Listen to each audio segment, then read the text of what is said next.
এই যে মূলাটা একটাই ভালো মূলা হয়েছে, তো এটা তুলবো। বিসমিল্লাহ। এই যে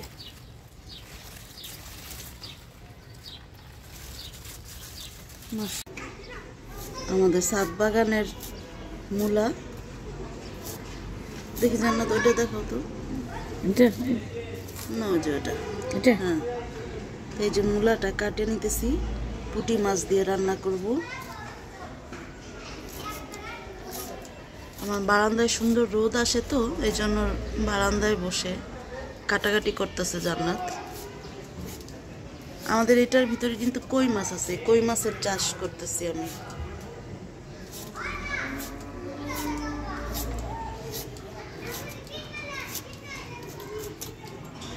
এই যে মূলাগুলো কেটে নিয়েছি, সাথে কিছুটা আলু নিয়েছি,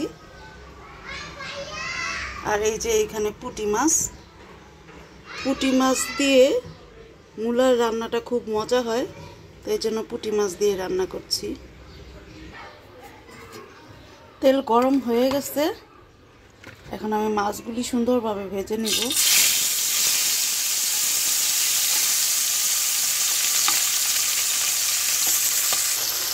মাছগুলো সব সুন্দরভাবে ভেজে নিব। আর এখান থেকে একটু দেখাই, এই যে রসুন বাটতেছে। আমরা দেশি রসুন খাই, কারণ ইন্ডিয়া বয়কট, এই জন্য কিন্তু আমরা দেশি রসুন, দেশি পেঁয়াজ খাই।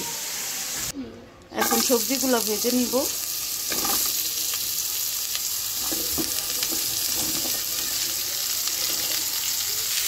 মূলাটা ভেজে নিচ্ছি, আর এর মাঝখানে কিছুটা লবণ দিব, যাতে সবজিটা সুন্দর করে হয়।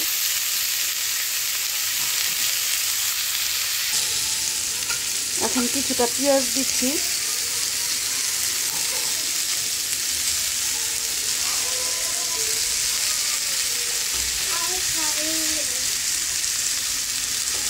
সাথে পেঁয়াজটাও ভাজবো। মানে মূলার গায়ে একটু একটু দাগ লাগবে, এরকম ভাবে ভাজবো। আর ভাজবো না। এখন একটু রসুন বাটা দিতেছি, আর একটু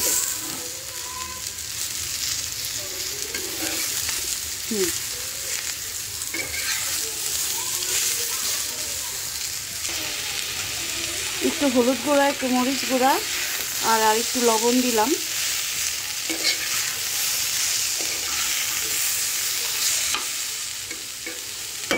এখন এগুলো সব নাড়াচাড়া করে একটু মশলাটা কষাবো। কষানোর জন্য একটু পানি দিব।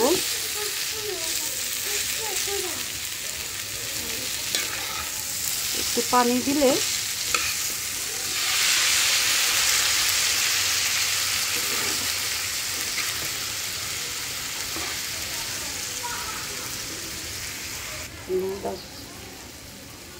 জুনাইরা তেজপাতা দিচ্ছে। এই তো আমাকে ডাকে বরপা। আচ্ছা, আমি রান্নাটা বসায় আসি।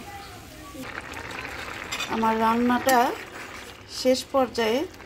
এখন আমি মাছগুলো দিয়ে দিব, সুন্দরভাবে বিছিয়ে বিছিয়ে দিব মাছগুলো।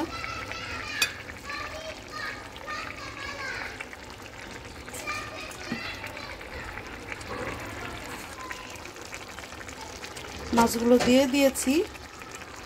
এখন এটা ঝোলের সাথে সুন্দরভাবে বলক আসবে 2 মিনিট। আর একটু জিরার গুঁড়া দিয়ে দিব, ভাজা জিরার গুঁড়া।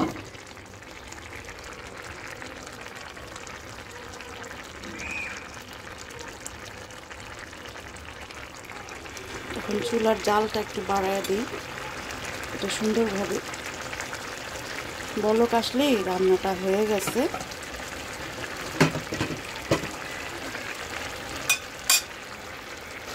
এই যে আমার রান্নাটা শেষ আল্লাহর রহমতে। খুব সুন্দর ঘ্রাণ বের হয়েছে,